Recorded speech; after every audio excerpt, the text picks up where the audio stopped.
बाद। लोग बोलते हैं स्कूल का टीचर अच्छा नहीं है। स्कूल का टीचर में कमी नहीं होता, स्टूडेंट में कमी होता है। टीचर का काम है बताना, अगर आप एडप्ट नहीं करते तो आपकी गलती है, टीचर की गलती नहीं। 90% फोकस क्रिकेट, 10% पढ़ाई। क्योंकि जो खेलते वक्त पढ़ाई का में मन नहीं लगता, और मुझे शुरू से ही मन नहीं लगता। तो मेरा मैथ में भी वैसे कुछ स्ट्रांग नहीं, थोड़ा बहुत इंग्लिश आ जाती है, बट मुझे पढ़ाई में इंटरेस्ट नहीं है, बट पढ़ रहा हूँ वैसे ही। पढ़ोगे, लिखोगे, बनोगे नवाब, खेलोगे, कूदोगे, होखोगे खराब। यह कहावत हम बचपन से सुनते आए हैं, और शायद बचपन में कितनी बार हमें इन शब्दों के लिए भी डांट मिला है कि खेल के क्या करोगे। आज हम बिहार के गोपालगंज जिले में हैं, और गोपालगंज वो जिला है जहां इस वक्त यहाँ की मिट्टी ना जाने ऐसे कितने सुरमाओं को जन्म दी है जो इस देश का नाम रोशन कर रहे हैं। ऐसे में ही इस वक्त जहां पे हम खड़े हैं, यह है हथुआ प्रखंड का मिसरवलिया गांव, और इसी धरती से एक लाल जिसका नाम है अभिषेक, वो क्रिकेट के दुनिया में अपनी नाम रोशन कर रहा है। इस वक्त वो श्रीलंका में एसपीएल खेल रहा है, और आज के युवाओं के लिए एक मिसाल बन गया है अभिषेक। अभिषेक से पहले मुकेश भी गोपालगंज के ही हैं, और वो भारत की तरफ से क्रिकेट खेल रहे हैं। ऐसे में हमने सोचा कि इस अभिषेक की भी कहानी लोगों तक पहुंचाई जाए, कि वो अभिषेक जिनके माता पिता शिक्षक हैं और मीरगंज से पढ़ाई लिखाई करके इस वक्त श्रीलंका में भारत के लिए क्रिकेट खेल रहे हैं। ऐसे में हमारे साथ अभिषेक के पिता हैं, जो पेशे से तो सरकारी शिक्षक हैं। उनसे हम चाहेंगे कि उनके चेहरे पे कितनी खुशी है, उनका मन कितना प्रफुल्लित है अपने बेटे की जो खुशी है उसको सुनकर या महसूस कर कर। आपका बेटा इस वक्त एसपीएल खेल रहा है, और आप कैसे महसूस कर रहे हैं? नहीं, महसूस तो अच्छा हो रहा है। किसी का भी लड़का जब आगे बढ़ता है तो उसके लिए फक्र की बात होती है। सारे लोग हमारे यहाँ के खुश है। कैसे ये कहानी शुरू हुई, जरा हम चाहेंगे कि दर्शकों को बताइए कि आपका बेटा बहुत, आपका जो गांव है काफी इंटीरियर है, मतलब यहाँ पे उस तरह की व्यवस्थाएं नहीं है, तो फिर यहाँ से निकलकर एक मिसाल कैसे बन गया? कुछ काम ऐसे होते हैं जो देख कर किया जाता है, कुछ काम ऐसे होते हैं जो सुन कर किया जाता है। लेकिन अभिषेक ने सुना भी है और देखा भी है, जो इस मुकाम पर आज वो हासिल कर चुका है।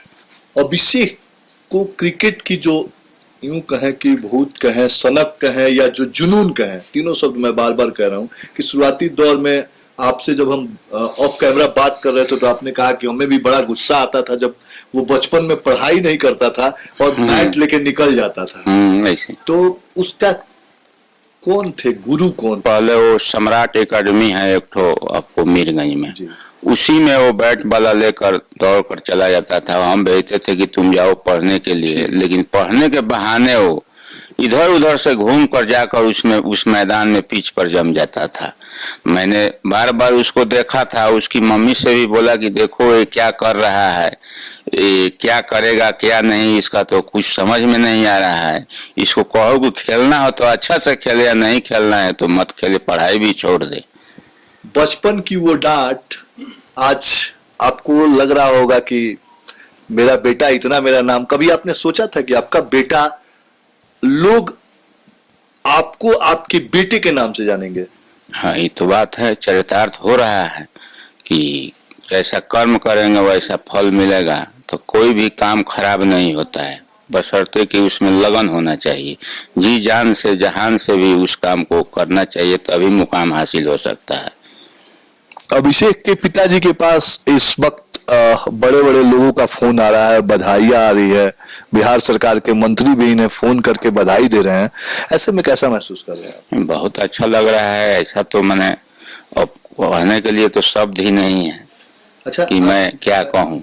मैं एक बात कहूंगा कि आप वैसे गार्जियंस को क्या संदेश देना चाहेंगे जो अपने बच्चों को हमेशा पढ़ने लिखने के लिए प्रेरित करते हैं, जबकि उनका इच्छा होता है उससे बच्चों का जो खेल के प्रति ज्यादा जागरूक होते हैं? नहीं, ऐसी बात नहीं है। जो लड़का जिस क्षेत्र में जाना चाहता है लगन है, उसमें जज्बा है, तो उस क्षेत्र में उसे जाने देना चाहिए। सीधी सी बात है कि बिना मेहनत की सफलता नहीं मिलती है। चाहे कर्म आपका पढ़ाई हो या खेल, मेहनत तो आपको करना ही पड़ेगा। हम अभिषेक के माता जी से भी बात करेंगे। कहते हैं कि एक माँ जब बड़ा गौरवान्वित होती है जब उसका बेटा कहीं जाके अपने माँ बाप का नाम बुलंदियों से कहता है। और अभिषेक की माँ हमारे साथ हैं। बहुत ऐसी राज होगी जो छुपाकर अभिषेक को कहती होंगी कि जाओ बेटा हम पिताजी से बात कर लेंगे। ऐसा होता था जी। पढ़ाई से ज्यादा क्रिकेट में उसका रुचि हो गया। हमसे कहने लगा, मम्मी पापा से बोलो कि हम क्रिकेट खेलेंगे, हम पढ़ाई नहीं करेंगे, हम क्रिकेट खेल। पढ़ाई से ज्यादा नाम हमको क्रिकेट में मिलेगा। पढ़ाई में जितना नाम नहीं होता है उससे ज्यादा लोग क्रिकेट में नाम जानते। हम नाम करके दिखाएंगे अपने पापा से। तुम पापा से बोलो।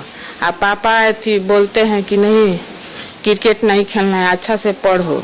कभी कभी तो बहुत बार ऐसा होता होगा कि आप पति पत्नी के बीच में बेटों को लेकर नोकझोंक होता होगा कि तुम बेटा को बिगाड़ रही हो, तुम उसको खेलने के लिए। ऐसी कोई घटना हो तो हमें बताइए। हाँ, हमेशा ऐसा घटना होता है, नोकझोंक हमेशा कि हो। हो या मुंबई के हो आप, सबसे ज्यादा टैलेंट्स गांव में मिलते हैं, जो सिटी में टैलेंट्स नहीं होते हैं। तो ऐसा कुछ भी नहीं है, गांव और शहर में कोई अंतर नहीं है, बस कमी है। तो ये तो अभिषेक की कहानी थी।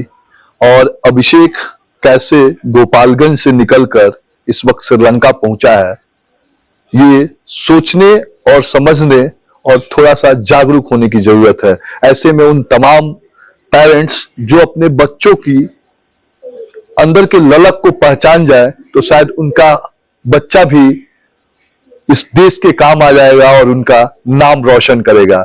ऐसे में हर माँ बाप को अभिषेक के माँ बाप की तरह सोचना चाहिए और अपने बच्चों को वो खुली आजादी देनी चाहिए जिस फील्ड में वो कुछ करना चाहता हो। हमारे पीछे बहुत नैनिहाल हैं, ना जाने कौन इसमें से क्या बनेगा, लेकिन इन्हीं शुभकामनाओं के साथ हम आज यहाँ पे अभिषेक की कहानी आप तक ला रहे हैं। आप कमेंट्स बॉक्स में बताइएगा कि कैसा लगा अभिषेक का कहानी। कैमरामैन अरुण के साथ कुमार भास्कर, गोपालगंज से।